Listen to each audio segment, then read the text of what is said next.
우리가 꿈꾸는 세상과 우리가 마주한 현실은 매우 다르죠.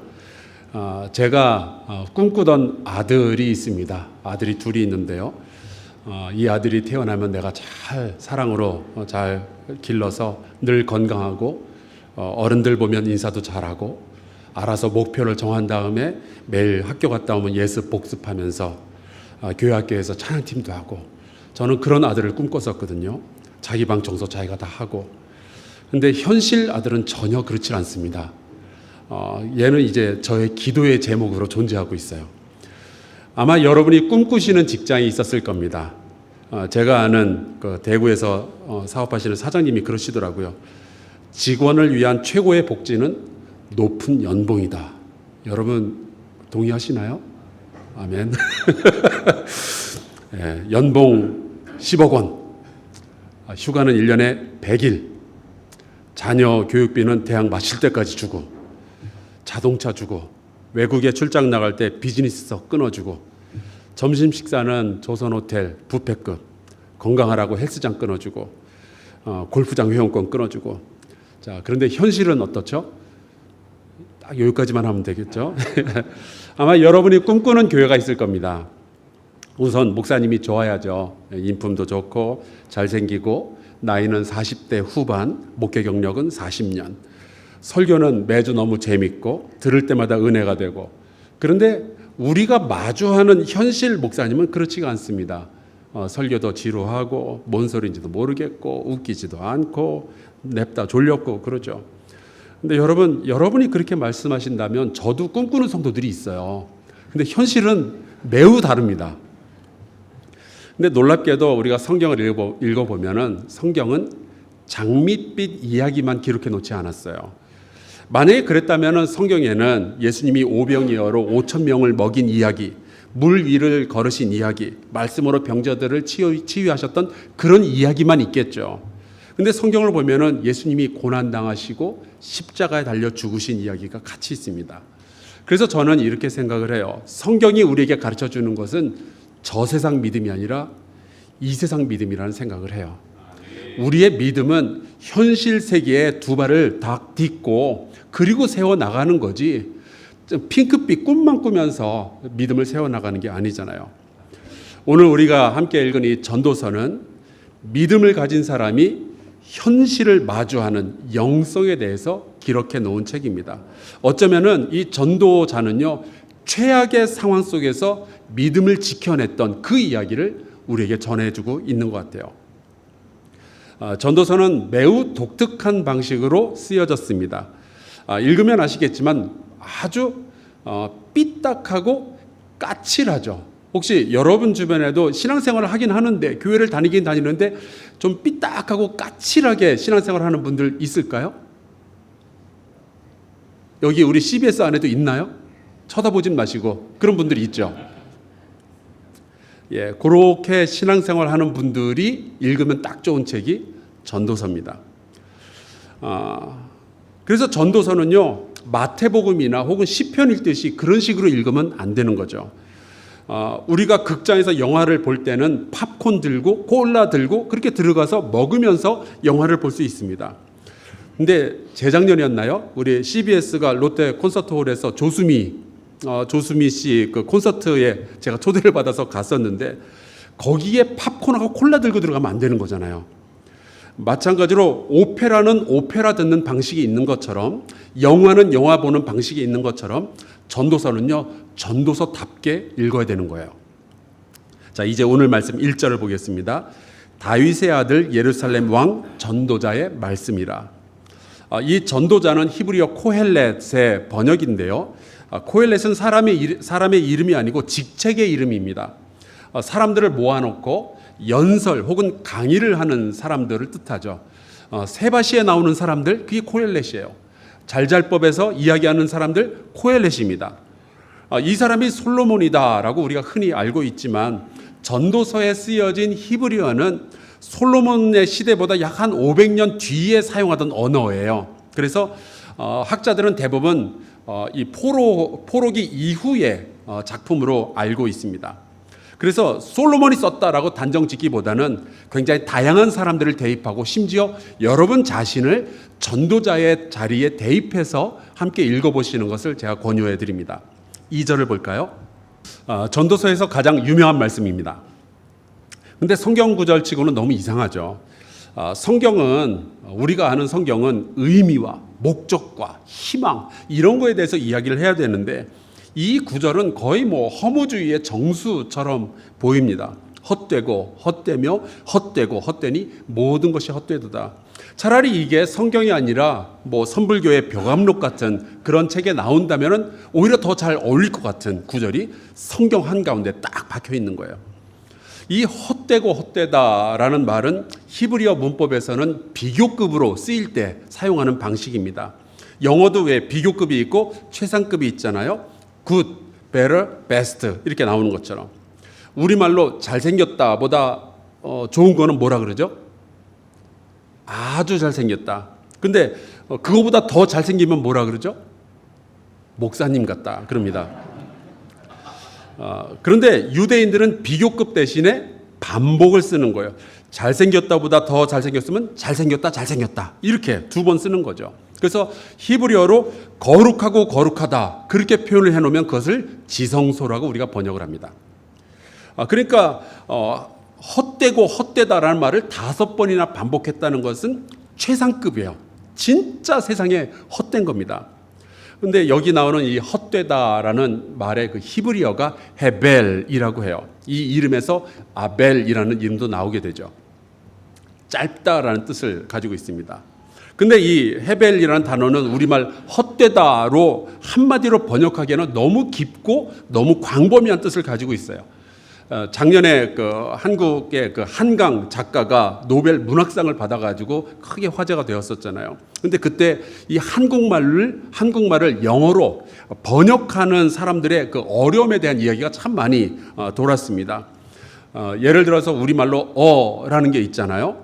근데 외국인들이 한국에 와서 가장 신기한 것 중에 하나가, 한국 사람들은 전화 받을 때 시작부터 끝까지 어만 하다가 끝날 수가 있대요. 그래서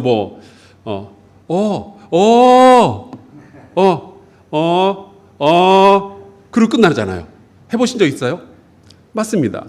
근데 이걸 번역할 방법이 없다는 거예요. 근데 우리는 사실은 할 말 다 했잖아요. 와, 오랜만이다. 잘 있었니? 그랬구나. 잘 지내? 안녕. 이거 다 어로 다 끝나잖아요. 헤벨이 그래요. 헤벨은 헛되다라는 그 단순한 의미뿐만이 아니라 입김, 이것도 헤벨이고요. 수증기 헤벨이고요. 뜬구름 헤벨이고요. 그래서 이 허무하고 의미 없는 것을 나타내기도 하지만 짧다, 굉장히 일시적이다, 유효기간이 있다, 유한하다, 이런 모든 뜻들을 다 헤벨이라는 한 단어로 표현할 수가 있는 거죠.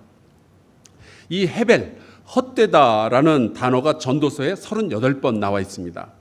그런데 우리가 이 전도서에서 헛되다라는 이 단어를 볼 때마다 기억해야 될 게 하나가 있어요.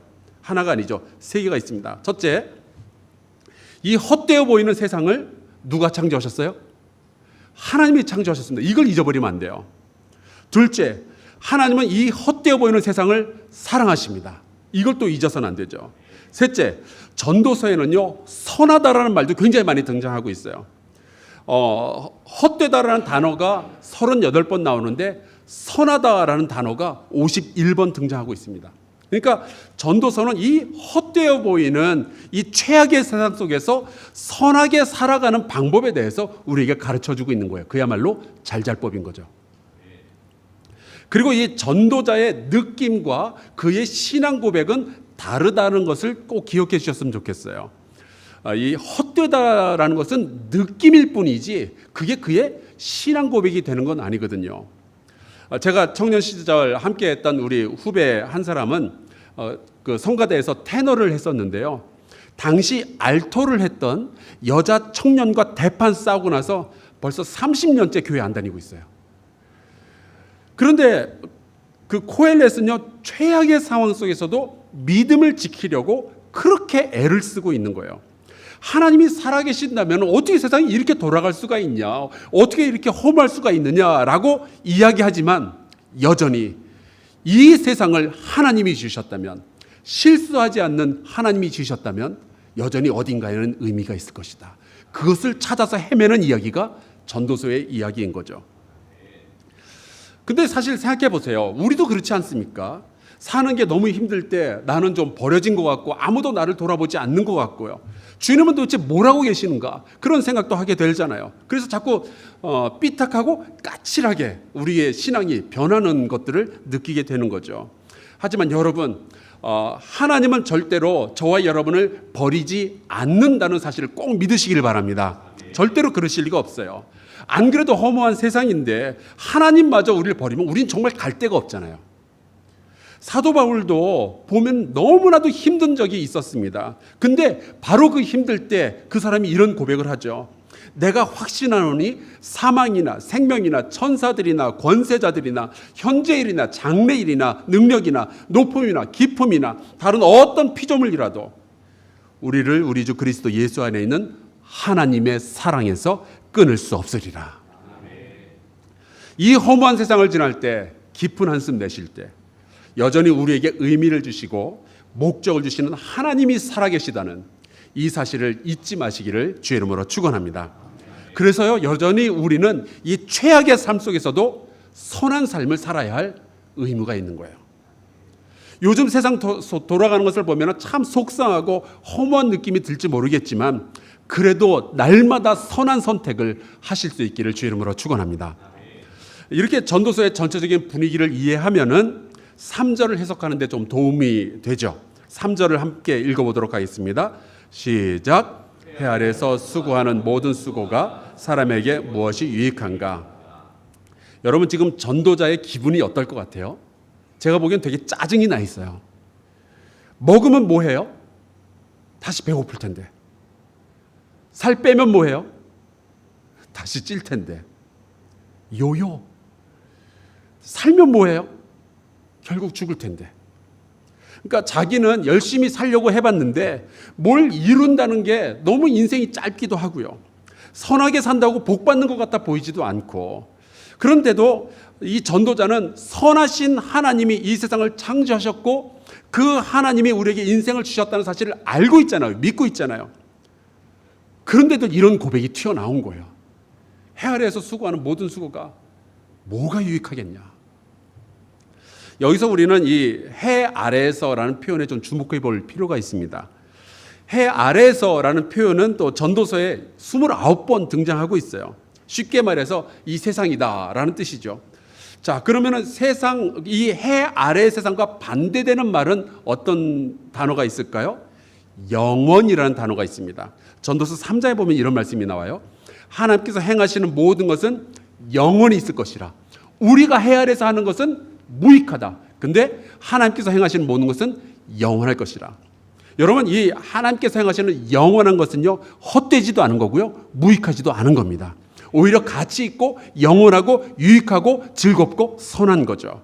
그러니까 해 아래서라는 말은 하나님이 없는 경우를 이야기하고 있는 거예요. 하나님 모르고 하나님 안 믿고 하나님 없다고 하면서 이 땅에서 먹고 사느라 하는 모든 수고가 사람에게 무엇이 유익한가 생각 좀 해보라고 이 전도자가 우리에게 도전하고 있는 겁니다. 그렇기 때문에 전도서의 결론 부분에 가서 보면은 이런 말씀이 나오는 거죠. 일의 결국을 다 들었으니 하나님을 경외하고 그의 명령들을 지킬지어다. 이것이 모든 사람의 본분이니라. 언제요? 최악의 상황 속에서. 하나님은 모든 행위와 모든 은밀한 일을 선악간에 심판하시리라. 그러니까 정말로 중요한 것은 우리 신앙인들에게, 믿는 사람들에게 가장 중요한 것은 최악의 상황에서 어떤 믿음을 유지하고 있느냐. 이게 정말 중요한 거예요. 세상이 허무해 보이는 것 자기도 다 경험해 봤다는 거예요. 이 코엘렛이 하는 얘기죠. 참 당혹스러운 현실들이 우리의 눈앞에 매일처럼 다가오고 있다는 거 알고 있다는 거예요. 나도 봤다는 거죠. 왠지 선한 사람들이 고통을 당하는 것 같고 악한 사람들이 승리하는 것처럼 보이는 거 나도 안다는 거예요. 이렇게 사는 것보다는 차라리 태어나지 않는 것이 더 나은 것처럼 느껴지는 때도 있다는 거 알고 있다는 거죠. 내가 이 결혼을 왜 했나 후회하게 되는 시절이 있다는 거 안다는 거예요. 아이들이 태어난 거 너무 기뻤지만 이 아이들이 사춘기가 되었을 때 자식 없는 사람들을 부러워하게 된다는 거 알고 있다는 거예요. 그렇게 취직하고 나서 기뻐하더니 회사만 다녀오면 한숨 쉬고 눈물 흘린다는 거 알고 있다는 거예요. 자, 그래서 믿음을 가진 사람들은 될 대로 되라면서 다 포기하고 살 것인가? 그건 아니라는 거죠. 왜냐하면 하나님이 살아계시니까. 하나님이 보고 계시니까. 그 하나님이 세상을 이처럼 사랑하고 계시니까요. 그래서 하나님을 경외하는 사람은 세상의 허무함이나 어두움이나 악함과 상관없이 최악의 상황 속에서도 늘 선하고 바른 삶을 선택하고 그것을 살아내기 위해서 애를 써야 한다는 것이 이 전도자의 이야기인 거예요. 왜냐하면 우리를 창조하시고 우리를 사랑하시는 하나님은 그 자녀들이 절대로 헛된 인생을 살도록 내버려 두지 않으실 것이기 때문에 이걸 믿고 있는 거죠. 자, 그렇다면 해 아래에서 하나님 없는, 하나님 모르는 삶을 산다는 것이 어떤 것일까? 그것이 바로 4절부터 11절까지 계속 반복적으로 나오는 이야기예요. 4절, 9절, 11절만 볼게요. 한 세대는 가고 한 세대는 오되 땅은 영원히 있도다. 이미 있던 것이 후에 다시 있겠고 이미 한 일을 후에 다시 할지라. 해 아래는 새 것이 없나니 이전 세대들이 기억됨이 없으니 장래 세대도 그 후 세대들과 함께 기억됨이 없으리라. 인생은 돌고 돈다는 거예요. 제가 미국에 있을 때 늘 그 미국 사람들이 하던 이야기가 있죠. Things never change. 세상에 변하는 게 뭐가 있냐 하는 자조 섞인 그런 이야기예요. 근데 어떻게 보면 굉장히 그럴듯하게 들려요. 이게 우리의 현실이죠. 1차, 2차 세계대전 지나고 나서 우리 사람들이 정신 차린 줄 알았어요. 근데 여러분 보세요. 지금도 전쟁하고 있잖아요. 요즘 애들 왜 이렇게 말을 안 듣냐고 우리가 이야기를 하지만 생각해 보세요. 여러분들도 그러지 않았어요? 저도 그랬거든요. 세상은 그냥 돌고 도는 것 같아요. 무의미해 보이죠. 그러고 보면은 이 이야기는요, 무신론자들의 이야기하고 어쩜 그렇게 닮아 있는지 모르겠습니다. 인간은 그냥 진화의 산물일 뿐이고 생존하기 위해서 싸울 뿐이고 그러다가 수명이 닿으면 죽을 뿐이고 그 후손이 또다시 그 DNA를 가지고 또 태어날 뿐이고 이 일이 수백만 년 동안 그냥 계속 반복되는 거 아니냐. 시작도 없고 끝도 없고 그러니까 아무 의미도 없고 이거는 오히려 불교의 윤회론하고 너무 비슷해 보이지 않습니까? 하나님이 없는 삶은 그런 식으로 반복될지도 모르겠어요. 누가복음 12장에 보면은 어리석은 부자의 이야기가 나오죠. 그 부자가 농사가 잘 됐어요. 그래서 먹고 놀 생각을 하죠. 노세 언제 돌아요? 우리 CBS는 그거 모르시는군요. 저희 성도들은 다 알고 있는데. 그런데 그날 밤 하나님께서 그 부자의 영혼을 데려가십니다. 그러니까 그 부자는요, 자기가 왜 살아야 되는지도 모르고 자기가 왜 죽어야 되는지도 모르고 그야말로 돌고 돌다가 아무 의미 없는 인생 살고 아무 의미 없는 죽음을 당하게 된 거죠. 근데 여러분, 하나님의 말씀은 다릅니다. 역사는요, 의미 없이 순환되는 것이 아니라 하나님의 다스림 가운데서 진행됨을 믿습니다. 그게 성경이 우리에게 가르쳐주고 있는 거잖아요. 여러분과 저의 인생은 그냥 우연히 태어났다가 먹고 살기 위해서 싸우다가 투쟁하다가 그냥 허무하게 사라지는 인생이 아닙니다. 내가 가난해도 혹은 병이 있거나 장애가 있을지라도 우리가 하나님의 자녀라면 절대로 허무하지 않을 줄로 믿습니다. 돌고 돈다고요? 하나님 없이 살면 그럴 수도 있겠죠. 하지만 여러분, 바울은 이렇게 이야기해요. 그런즉 누구든지 그리스도 안에 있으면 새로운 피조물이라. 이전 것은 지나갔으니 보라, 새 것이 되었도다. 새 것이 없다뇨? 무슨 얘기예요? 새 것이 있습니다. 그리스도 안에 있으면 새 것이 될 수 있는 거예요. 사도 바울은 예수 그리스도를 만난 뒤에 구원을 얻었지만 그의 인생이 더 쉬워진 게 아니었어요. 더 어려워지죠. 복음을 전하는 사람이 되었는데 매에 맞고 돌에 맞고 감옥에도 가잖아요. 그러면은 사도 바울도 머리가 있는데 생각해 보지 않겠어요? 이게 맞나? 믿는 사람의 인생이 이렇게 되는 게 맞나? 사도 바울은요, 몸에 가시 같은 고통도 있었어요. 그래서 이걸 고쳐달라고 3번씩이나 기도했지만 안 고쳐지죠. 그러면 사도 바울도 머리가 있는데 생각해 보지 않았겠어요? 이거 너무 허무하지 않나? 근데 그의 믿음은 그의 허무함을 이기죠.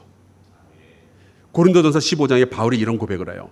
우리 주 예수 그리스도로 말미암아 우리에게 승리를 주시는 하나님께 감사하노니 그러므로 내 사랑하는 형제들아, 견실하며 흔들리지 말고 항상 주의 일에 더욱 힘쓰는 자들이 되라. 잘 들어보세요. 이는 너희 수고가 주 안에서 헛되지 않은 줄 알미라. CBS의 직원 여러분, 여러분의 수고는 주 안에서 결코 헛되지 않을 줄로 믿습니다. 어쩌면 내가 이 보도 하나 낸다고, 내가 이 방송 하나 찍는다고 뭐가 달라질까 싶겠지만 여러분, 절대로 그렇지 않을 거예요. 세상은 그렇게 말할지도 모르겠어요. 하지만 주님 안에서는 결코 그렇지 않을 겁니다. 여러분이 노력했던 것이 하늘의 미랄처럼 땅에 떨어져서 죽고 썩어서 그냥 끝나는 것처럼 보일지 모르겠지만 그리스도 안에서는 놀라운 새로운 열매를 맺게 될 줄로 믿습니다. 우리가 물론 전도자 고엘렛과 같은 이 감정, 이 느낌을 받을 때가 있을 거예요. 인생이 그냥 쳇바퀴 도는 것 같고 열심히 교회 다녀봤자 다 허사인 것 같고 믿는 놈들이 더하는 것 같고 방송을 통해서 열심히 복음도 전하고 해보지만 한국 교회는 점점 더 주저앉는 것만 같고 자꾸 목사 장로들이 사고치는 것 같고 그렇게 느낄 때가 있겠죠.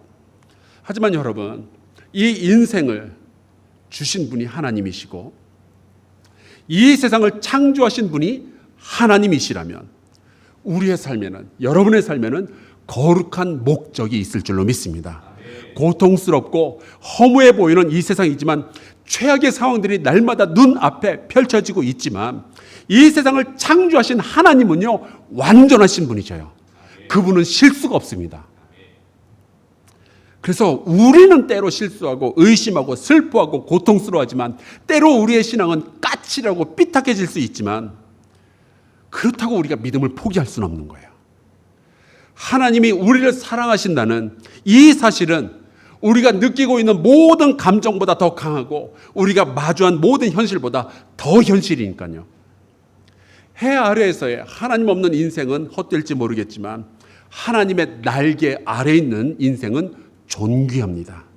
우리의 모든 노력과 모든 시간이 다 헛된 것 같아 보이는 그럴 때가 없지는 않겠지만 하나님은 여러분을 통해서 반드시 하나님의 거룩한 뜻을 이루어 주실 줄로 믿습니다. 절대로 우리의 수고가 주 안에서 헛되지 않을 거예요. 절대로 우리는 그냥 의미 없이 살다가 가지 않을 겁니다. 이 믿음으로 이 최악의 세상 속에서도 선한 삶을 매일처럼 이어가는 저와 여러분 되시기를 주의 이름으로 축원합니다.